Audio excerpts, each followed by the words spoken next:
Chapter 14. The Variance. Days later, the echo of Elena Laurent's parting words still resonated, sharp and unsettling, cutting through the usual hum of financial projections and market analyses that typically occupied my mind. Leave the dancers out of your calculations. I sat in my office high in the Stonewall Tower, staring unseeingly at the panoramic view of the city skyline. The Veridian Ballet's budget reports spread out on my desk like an unsolved cipher. Her fury, the raw, protective passion that had blazed in her eyes during our confrontation in that quiet Academy Theater corridor, had been startling, affecting me more than I cared to admit. And her slip, that burst of bitter honesty about dancers struggling just to keep the lights on, paying for family medical care, covering debts this career path doesn't begin to address. Delivered with that pointed reference to my own family's wealth, it had fundamentally shifted my perspective. Outside my window, the mid-March New England weather couldn't seem to make up its mind. One moment, a weak sun would break through the clouds, glinting off the wet pavement far below, offering a fragile promise of spring. The next, the sky would clamp down again, gray and heavy, threatening more freezing rain or maybe even one last spiteful snowfall. The lingering dirty snowbanks in the less trafficked corners of the city served as a stubborn reminder that winter wasn't quite finished. The volatile weather felt strangely appropriate, mirroring my own internal state, caught between cold analysis and an unexpected, growing warmth whenever Elena entered my thoughts. I loosened my tie, a rare concession to discomfort in my otherwise meticulously maintained appearance. The familiar scent of coffee from the cup at my elbow had gone cold, forgotten during hours of scrutinizing spreadsheets. The usual sounds of the Stonewall Tower, muted phone conversations, the soft ping of elevators, the distant clack of keyboards felt oddly remote today, as if my mind remained back in the worn corridors of the Academy Theater, in that moment when Elena's carefully constructed facade had cracked, revealing a glimpse of raw vulnerability beneath her fierce defiance.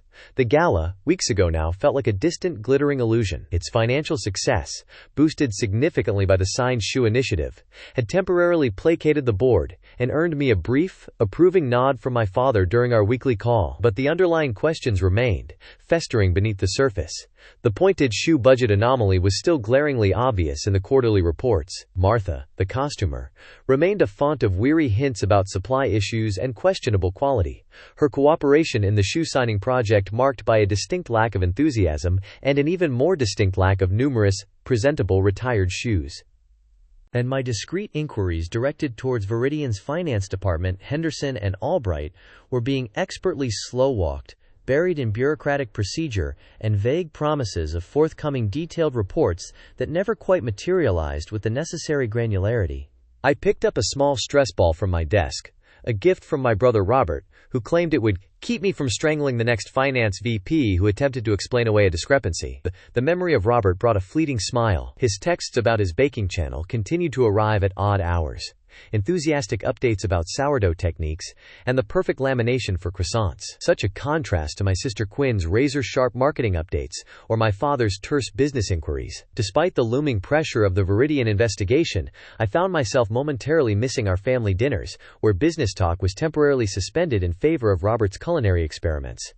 My conversation with Alex Devereaux had been validating, confirming I wasn't alone in sensing a certain strain within the company, but he lacked the direct access or perhaps the inclination to dive into the financial weeds with me. I felt increasingly isolated in this pursuit, armed with suspicions and discrepancies, but lacking the concrete proof needed to challenge the status quo effectively. The pressure from my own standards as CFO of Stonewall Development was significant. I didn't tolerate opaque accounting or potential mismanagement. Added to that was the pressure from my father, Charles Hayes Stonewall, president and COO of our division. During our last call, amidst discussions of the Ashton Tower marketing budget, which my sister Quinn, head of marketing, was now capably wrangling after Martin Jenkins' failed end-run attempt, he'd asked pointedly, "Any progress on clarifying those Veridian operational variances, Julian? A foundation expects diligent oversight of its investments." His tone was mild, but the expectation of clear, decisive answers was unmistakable. I'd offered vague assurances, citing the need for more data, but his impatience was palpable. Stonewalls didn't accept complexities as excuses for long.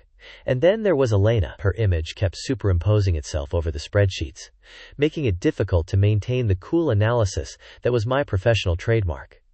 Furious, vulnerable, defiant, the gala balcony.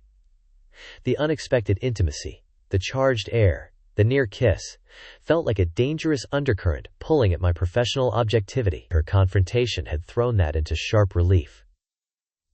Was her passionate defense purely loyalty to her colleagues, or did it mask a deeper, personal involvement in whatever impossible situations forced dancers to seek income or escape elsewhere? The CFO in me needed to remain impartial, analytical, but the man who had stood close enough to feel the tremor of anger running through her on that cold balcony found impartiality increasingly difficult. Her accusation that I treated them like inventory, like numbers, stung precisely because my job often required reducing complex situations to quantifiable data. Yet her words about financial desperation, they resonated with a chilling logic. The winter sunlight shifted, casting long shadows across my desk. I stood, stretching muscles stiff from hours of hunching over financial records, and walked to the window. Far below, people moved along the sidewalks like miniature figures, bundled against the lingering chill, navigating patches of gray slush. How many of them were like Elena and her fellow dancers, maintaining a professional facade while quietly struggling against systems designed to extract maximum value from their talents while providing minimum compensation? The thought left a bitter taste in my mouth. As CFO, I understood motive. Financial pressure was a powerful catalyst. Elena's outburst provided a potential key. What if the core issue wasn't just where the money was going, through inflated shoe costs or other leaks, but also where it wasn't going, namely, adequately compensating or supporting the dancers themselves? If the company, through low pay, excessive fees, or inadequate resources, was creating an environment of financial hardship, it provided a compelling motive for the dancers' secrecy, their exhaustion, their potential involvement in strenuous, late-night activities like whatever happened at Nocturne. It reframed them from suspects potentially defrauding the company to victims of a system that might be exploiting them. This hypothesis aligned better with Martha's guarded complaints, with the worn shoes, with the palpable anxiety I'd witnessed. I moved back to my desk, rolled up my sleeves, something I rarely did outside the privacy of my own home, and forced myself to refocus. The numbers demanded clarity. The Giselle premiere was approaching fast. I'd overheard mentions of final costume fittings and technical rehearsals during my last visit to the academy. Whatever was happening at Veridian, the dancers were under increasing pressure from multiple directions. If I was going to find answers, I needed to act decisively. It was time to pivot my investigation. Chasing down evasive finance VPs and incomplete inventory logs felt like hitting a brick wall. Instead, I decided to focus on the dancers' financial reality within the Veridian system. Was the company itself, intentionally or through negligence, creating the very pressure Elena had alluded to? I started discreetly, leveraging resources available to me without immediately raising red flags within Veridian's administration. Public records first. Press archives yielded numerous articles praising Elena Laurent's technical brilliance, her discipline, her seamless partnership with Henry Davis, her rapid ascent to principal status after joining the company 5 years ago. Her Colombian-American heritage was noted, often highlighting her as a positive example of diversity in the often homogeneous ballet world. But personal details were scarce. No mentions of family connections to wealth or patronage, unlike Edith Petrov, whose family name was practically synonymous with Veridian philanthropy, a fact easily confirmed with a quick search of donor lists and society pages. Elena's narrative was one of pure talent and relentless hard work. She maintained a fiercely private, professional facade. The absence of information regarding external support felt significant, suggesting a self-reliance that could easily equate to financial vulnerability in such a demanding, often underpaid profession. I expanded the search. Tomi Ivanov. A brief mention in an old local article about winning a prestigious scholarship aimed at supporting gifted dancers from low-income backgrounds. Mei Chen. Company bio mentioned she was devoted to her family. Discreet inquiries through a foundation contact familiar with the local Chinese community hinted at significant responsibilities, possibly related to elder care or past debts. The pattern Elena had hinted at, some of us, became clearer. Within the elite ranks of Veridian's principals and soloists existed a stark spectrum of financial realities. Edith Petrov likely worried little about the cost of pointed shoes or rent, Others, perhaps including Elena herself, May, Tommy, Ashlyn, Lily, Talia, Janae, were likely operating on margins thin enough to make any unexpected expense, any withheld paycheck, any improperly levied fee, a potential crisis. My stomach growled, reminding me I'd worked through lunch again. I glanced at my watch. Nearly 4 p.m. The coffee shop down the block would be serving that spiced tea I'd grown fond of during winter, its warmth and complexity a brief respite from the stark black coffee that fueled most of my workdays. I decided to take a brief break, clear my head from the column of numbers and maddening bureaucratic obfuscation. Perhaps stepping away from the tower, breathing in the crisp March air, would provide the mental reset I needed. 20 minutes later, warming my hands around the cardboard cup of steaming tea, I watched people hurrying past the coffee shop window. A young woman passed by, her dark hair pulled back in a severe bun, posture perfect even as she navigated the uneven sidewalk. For a disorienting moment, I thought it was Elena, and my heart gave an uncomfortable lurch. It wasn't her, of course, just another dancer from one of the city's numerous companies. But the brief flash of recognition, the instant physical reaction to even the possibility of Elena's presence, was another unwelcome reminder of how personal this investigation had become. Back at my desk, tea in hand, I turned to the next phase of my investigation. The next step required delving into Veridian's internal records, something my board role gave me the authority to request, though I anticipated resistance. I began drafting a formal request to Henderson and Albright, polite but firm, citing the Finance Committee's need for a detailed analysis of total dancer compensation costs, including base pay, bonuses, and all deductions, benchmarked against industry standards and contractual agreements. I would need access to payroll registers, sample contracts, benefit breakdowns. It was time to see if the company's treatment of its most valuable assets, its dancers, revealed as many anomalies as its accounting for their shoes. Elena's words had given my investigation a new, sharper focus. The numbers might not lie, but I suspected they weren't telling the whole truth, and the human cost of that discrepancy was becoming increasingly difficult to ignore. My phone vibrated with a text from Robert. "Master level on the brioche. Coming for family dinner Sunday?" The normalcy of it, the easy affection, stood in stark contrast to the increasingly disturbing picture I was uncovering at Veridian. I quickly responded with confirmation, grateful for the brief connection to the world outside spreadsheets and suspicions. Sunday dinner seemed very far away. The formal request was sent. Now came the part one was beginning to dread, the inevitable delay, the bureaucratic dance, Henderson's polite deflections masked as procedural necessity. But this time, I was prepared to push harder. When the initial response came, predictably vague about timeframes and completeness, I countered immediately with a more pointed, less patient follow-up. The tone surprised even me. It carried notes of my father's rare but formidable displeasure, though tempered with my own more measured approach. Surprisingly, partial compliance followed. A data package arrived in my secure email the next morning.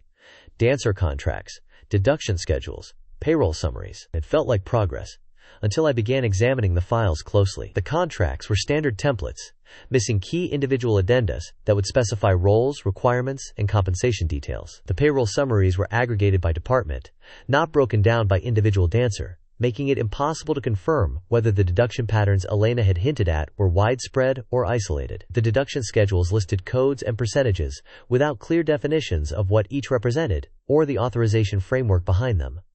It was compliance theater, the appearance of transparency without the substance. But even this carefully curated information revealed troubling patterns. The base pay for core dancers barely met union minimums, despite Veridian's positioning as a premier company. Soloists and principals fared marginally better, but still well below what I knew comparable roles commanded at companies of similar prestige. Most concerning were the deductions, numerous, significant, and labeled with frustratingly vague terms like company service fee and administrative levy. I requested clarification on the deduction codes, specifically asking for the policy documents authorizing each and the precise accounting for how the collected funds were utilized. Henderson responded with a deduction glossary that offered circular definitions, company service fee, fee for company services provided, and references to established administrative protocols, without attaching the actual protocol documents. The pattern was becoming clear, but the specifics remained frustratingly elusive. I needed more data, more specifics, more proof. And I needed to understand how Nocturne fit into all this. whether it was merely a symptom of financial pressure or something more complex. A week after my initial records request, I managed to schedule a face-to-face meeting with Albright, the younger and potentially more approachable of Veridian's finance duo. She agreed to meet me in a small conference room at the Academy Theater, away from both Henderson's watchful eye and the formality of the Stonewall Tower. I arrived early, watching through the window as rehearsals for Giselle continued. Elena moved across the floor with ethereal grace, her control absolute despite what I now suspected was crushing financial and personal pressure. Her eyes met mine briefly through the glass, recognition, wariness, something else unreadable, before she refocused on Volkov's demanding instructions.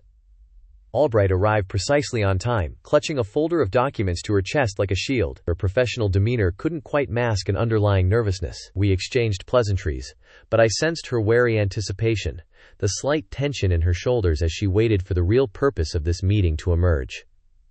"Albright," I began, keeping my tone neutral, "I appreciate you taking the time. The records provided have been informative, but I find myself with some specific questions about the dancer compensation structure." I slid a printout across the table, a spreadsheet highlighting 3 months of payroll summaries with certain deduction codes circled in red. These particular deductions, the company service fee, the administrative levy, and these varying percentages for PT copay.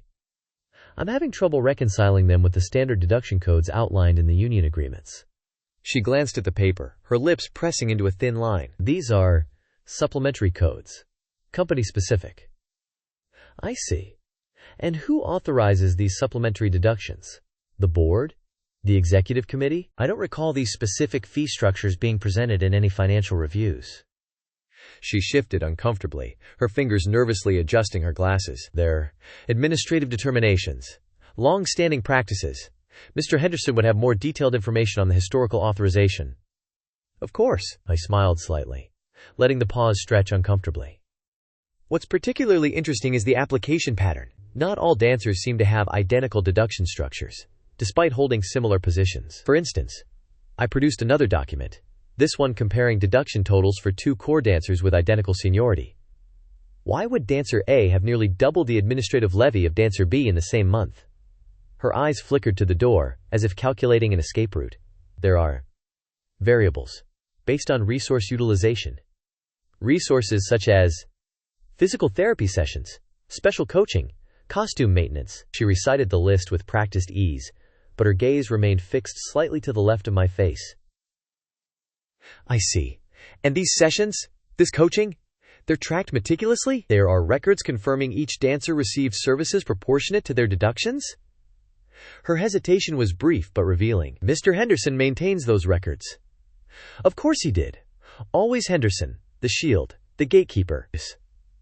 "Ms. Albright," I said, shifting to a more direct approach, "I'm not here to make trouble for you personally, but as a board member with fiduciary responsibility, I need to understand exactly how money flows through this organization, especially when it impacts the artists, who are the company's primary asset.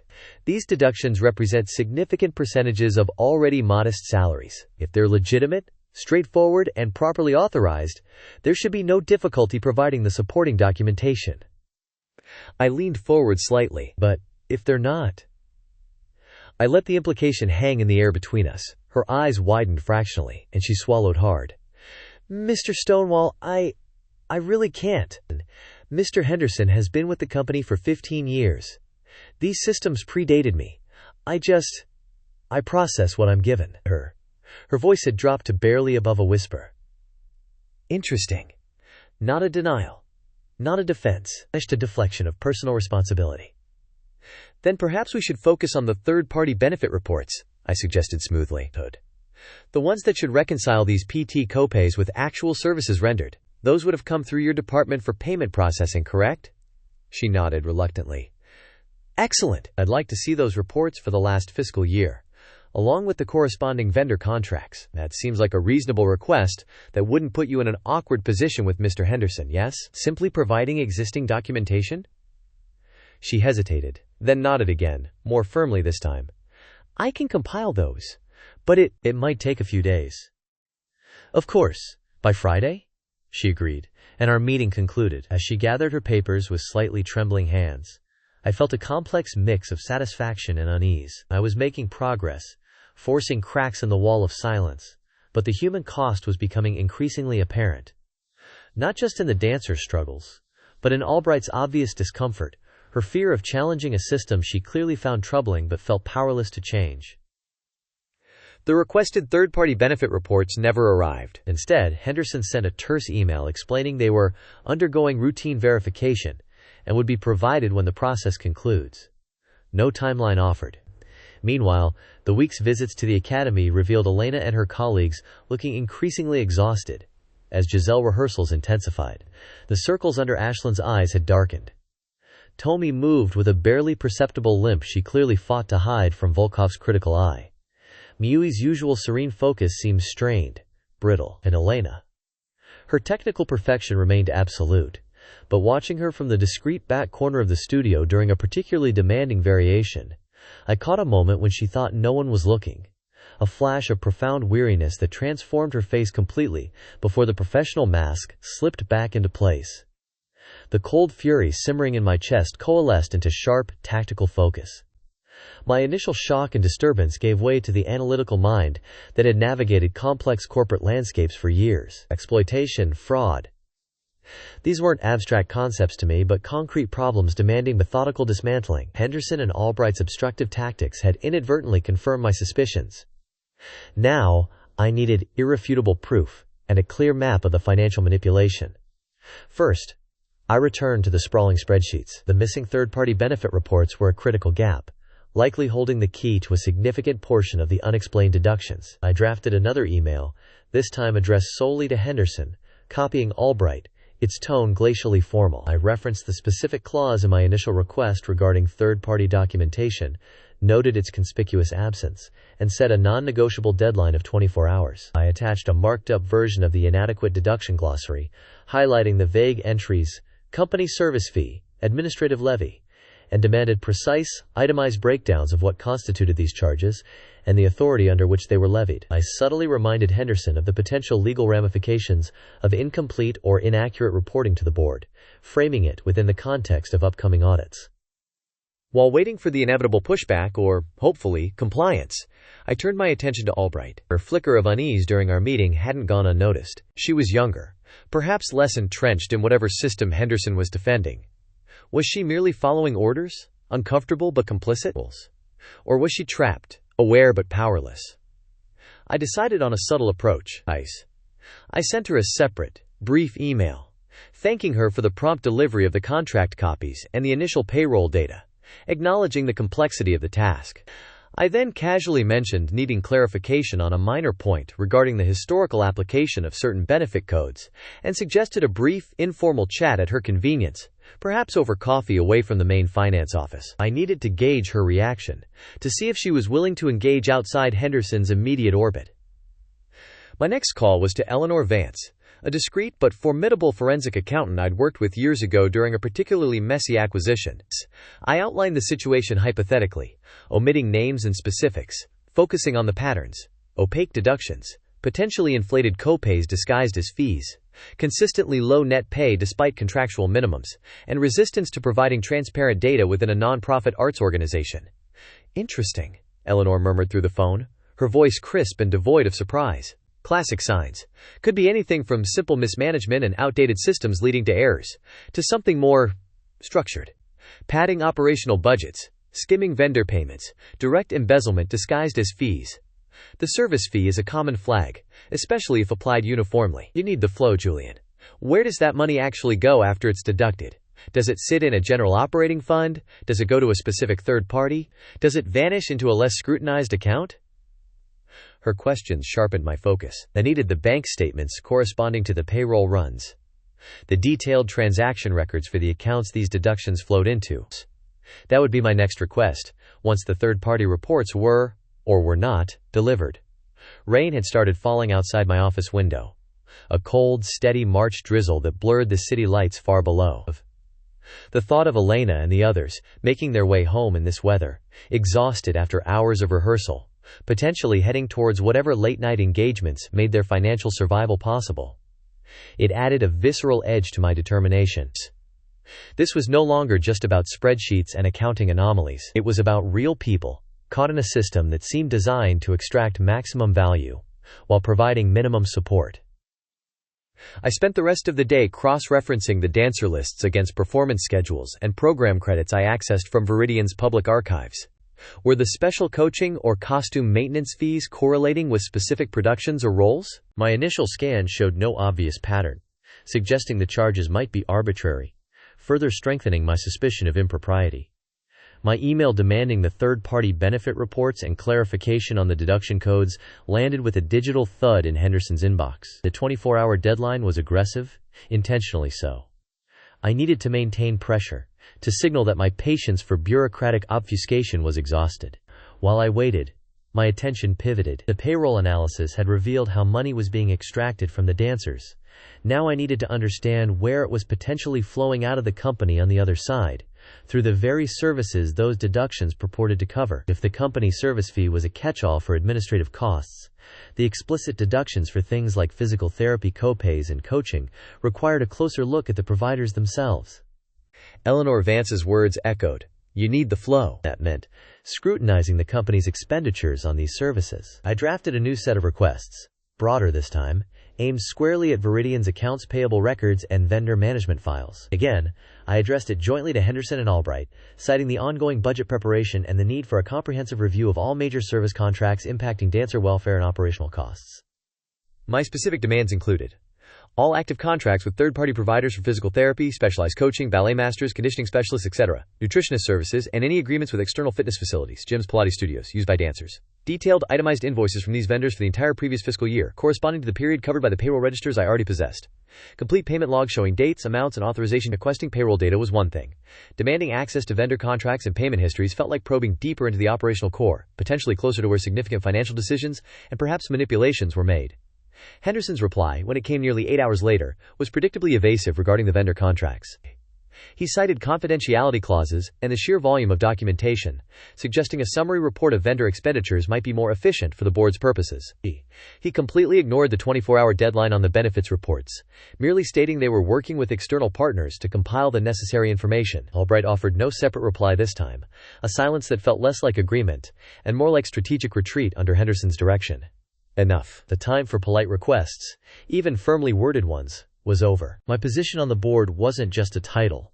It conferred specific rights and responsibilities, including oversight of the company's financial health and contractual obligations. I bypassed Henderson entirely. I contacted the board secretary, formally invoking my right as a director and chair of the ad hoc budget review committee, a role I'd strategically volunteered for, to access specific financial records necessary for due diligence. I requested direct, read-only access credentials to Veridian's accounts payable system and digital contract repository, citing the finance department's inability to provide timely, granular data essential for budget preparation. I copied the board chair on the request, a subtle but clear escalation. The access credentials arrived within hours, authorized directly by the board chair's office. Henderson would see the audit trail. He would know I had gone over his head. Let him. Armed with system access, I retreated to my office as evening settled over the city. The warm glow of my desk lamp created a small circle of light in the growing darkness as I began my deep dive. The interface was clunky, clearly dated, but navigable. I started where the deductions seemed most egregious. Physical therapy. Locating the primary provider contract wasn't difficult. There was only one major, ongoing agreement. The vendor name, Apex Physical Wellness, meant nothing to me initially. The contract itself was several years old, automatically renewing annually, unless terminated with significant notice. It was exclusive. Veridian agreed to use Apex for all company-referred dancer physiotherapy needs. The rate structure immediately set off alarms. It wasn't based on per-session fees, which would be standard. Instead, Veridian paid Apex a substantial monthly retainer, plus a fixed fee per scheduled dancer appointment slot, regardless of whether the dancer actually attended, or if the session was cut short. The aggregate cost seemed incredibly high, easily double what I estimated market rates would be for comparable services, even accounting for the specialized needs of elite dancers. Why lock into such an expensive, exclusive arrangement? I pulled the payment logs. Month after month, substantial sums flowed from Veridian to Apex, authorized routinely, often by Henderson himself or someone directly beneath him. The consistency was remarkable. showing little fluctuation even during off-season periods when dancer injuries might theoretically decrease. Then I examined the invoices submitted by Apex. They were infuriatingly vague. Instead of itemizing sessions per dancer, they often billed blocks of clinical hours or scheduled consultation units, referencing internal Apex codes rather than dancer names or specific dates. It was nearly impossible to reconcile these invoices directly with the PT copay deductions appearing on individual dancer pay stubs. How could Veridian verify these charges? How could they possibly justify deducting copays from dancers if the billing from the provider itself was so opaque? A quick search for Apex Physical Wellness yielded a standard professional website listing services and locations. It looked legitimate, if unremarkable. But then I cross-referenced the corporate registration details available through the state database. My blood ran cold. The principal owner listed for Apex Physical Wellness LLC was a holding company, and the registered agent for that company shared a surname. And, after a bit more digging through public records and archived society pages, a familial connection with one of Veridian's longest-serving board members, a prominent local philanthropist I'd always found passively agreeable, if slightly detached during financial discussions. A conflict of interest? It seemed glaringly obvious, yet I couldn't recall seeing it disclosed in any board materials. My mind flashed back to Elena's accusations, to the dancers I'd seen limping backstage, to whispers I'd half heard about difficulty getting PT appointments despite the company supposedly providing it.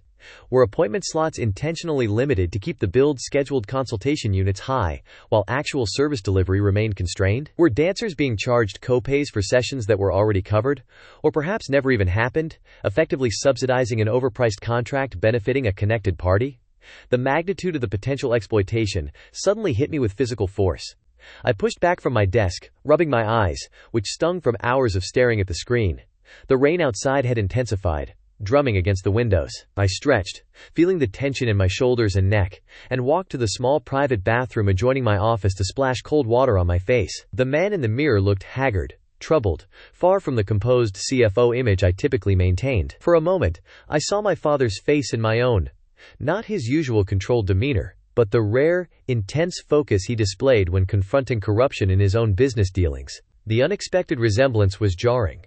Returning to my desk, I dove back into the system, investigating the coaching consultants. The payments here were less regular but often substantial. Some names were recognizable. Renowned guest instructors brought in for masterclasses, clearly legitimate, but others were listed simply as consultant, or attached to generic LLCs with no online presence. The invoices, when present at all, often lacked specific deliverables, merely stating artistic consultation or performance coaching, with lump sum figures. Who were these people? Were they truly providing services?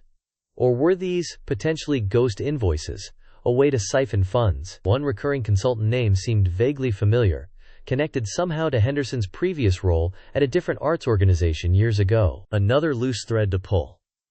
Finally, I started the painstaking process of cross-referencing. I pulled up the payroll register for a specific dancer, a promising soloist whose records I'd flagged earlier, alongside the Apex contract terms and the vague invoices. Over several pay periods, this dancer had consistent PT copay deductions. Yet the Apex contract clearly stipulated that standard therapy sessions referred by the company were covered under the retainer and fixed slot fees Veridian paid. There was no mention of additional copays being required under the master agreement. Furthermore, I found deductions on another dancer's record labeled cross-training facility fee during a month when the record showed the designated external gym Veridian contracted with, at another surprisingly high rate, was closed for renovations.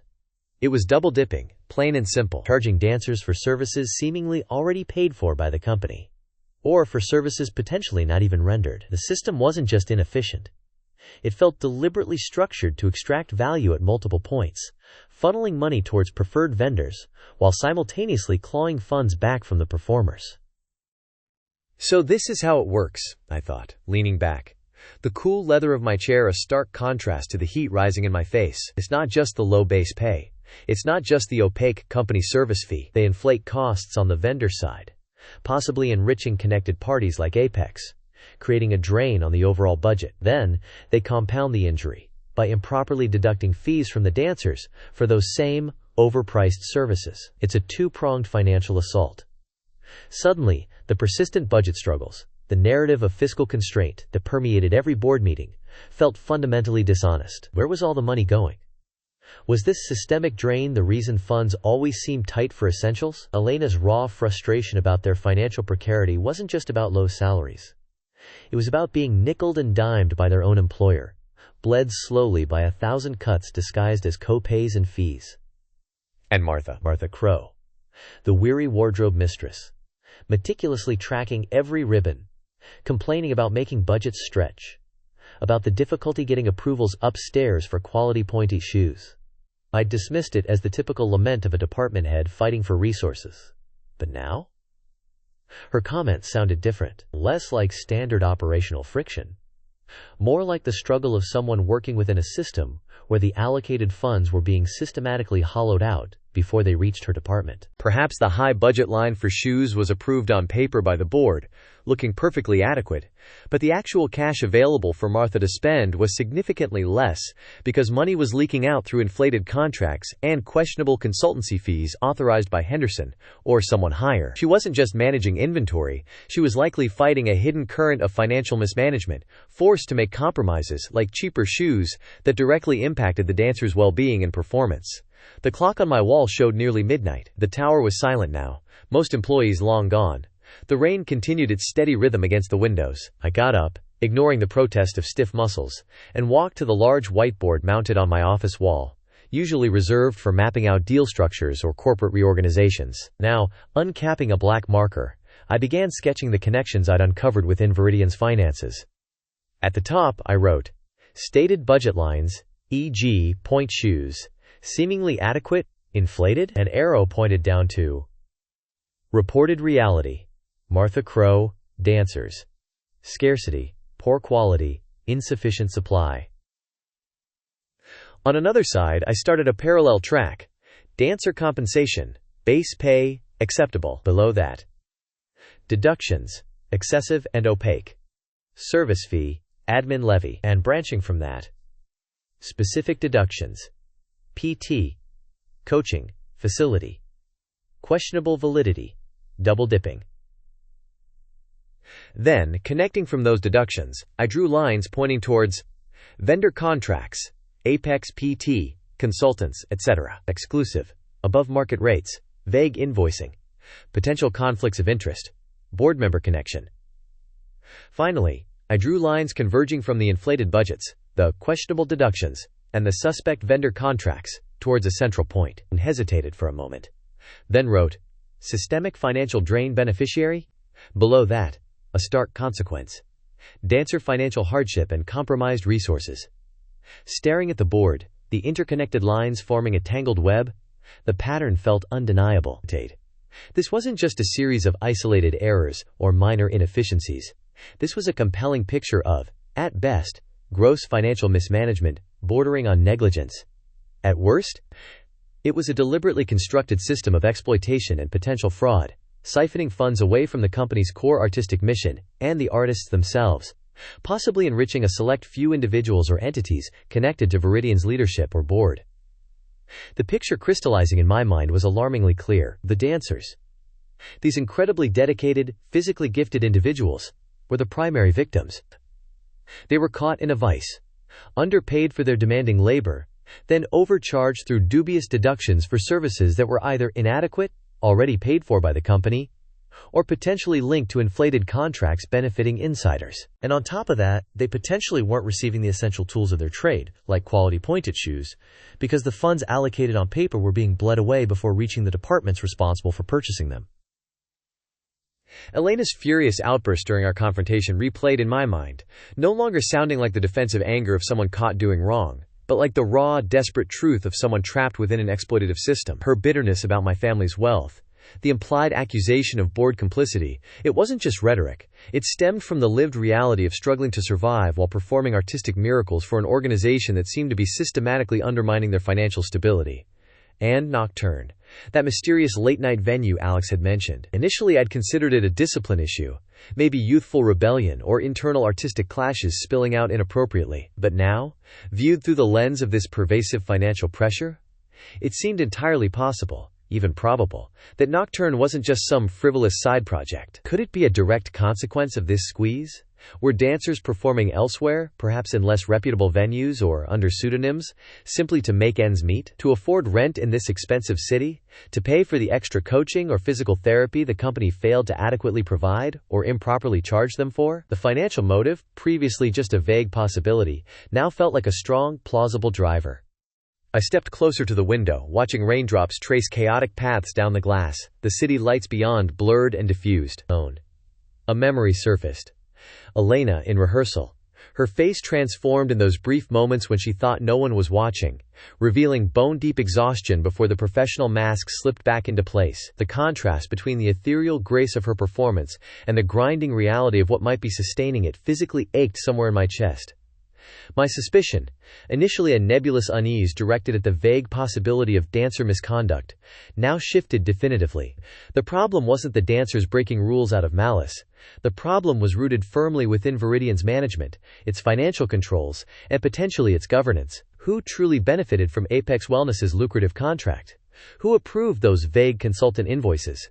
Who designed and implemented this system of deductions? Who oversaw Henderson and Albright day to day, ensuring fiduciary responsibility was upheld? Henderson seemed like a key facilitator, but the potential board conflict of interest suggested the rot might go higher, perhaps even involving Armand Dubois if he prioritized funding his artistic vision over questioning the dubious means used to achieve it.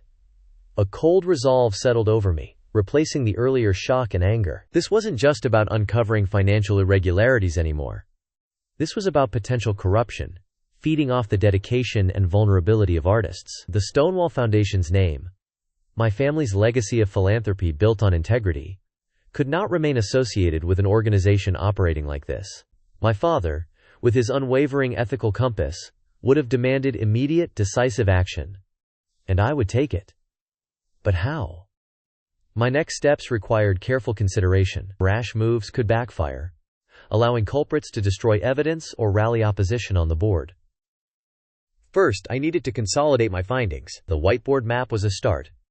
But I needed a formal, meticulously documented report. I would compile the payroll analyses showing the low net pay and questionable deductions, cross-reference them with the contract stipulations, highlight the suspicious vendor contracts and invoicing patterns, especially the Apex conflict of interest, and link it all to the anecdotal evidence of resource scarcity like the pointe shoe issue. Data was my weapon, and I needed it perfectly organized and irrefutable.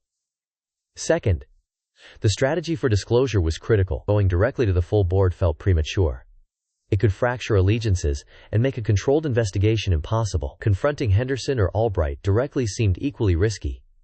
They would likely deny, obstruct, and potentially alert others involved. Approaching the board member linked to Apex? Too dangerous until I had more concrete proof of their active involvement beyond just ownership. Sharing my findings informally with Alex, my initial source on Nocturne, felt like the most prudent first step. He had institutional knowledge and a vested interest in Veridian's reputation. His reaction could help gauge the internal political landscape and potentially provide an ally. Perhaps approaching the board chair privately, armed with my initial report, would be the step after consulting Alex.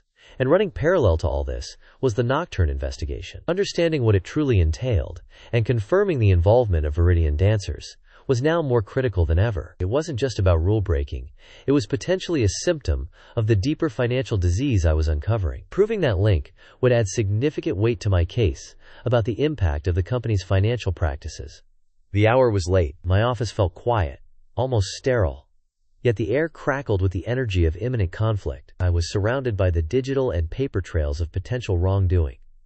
Spreadsheets glowing on the monitor, contract excerpts marked with questions, payroll analyses revealing stark numbers. The puzzle wasn't fully solved, the ultimate beneficiary still hidden in shadow.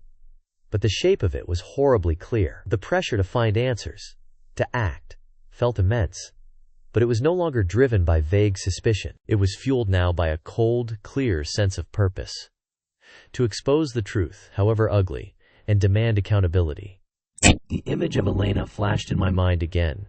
Her fierce pride, her defiant defense of her colleagues, likely masking a daily struggle against this very system. That added a sharp, personal edge to my determination. The path forward required navigating treacherous internal politics, confronting powerful figures, and pursuing the nocturne lead into potentially uncomfortable territory. I knew, with certainty, that the stakes were far higher, and the potential fallout far greater, than I had ever imagined when I first agreed to join the Veridian Dance Company board. The polite inquiries were indeed over. A storm was coming.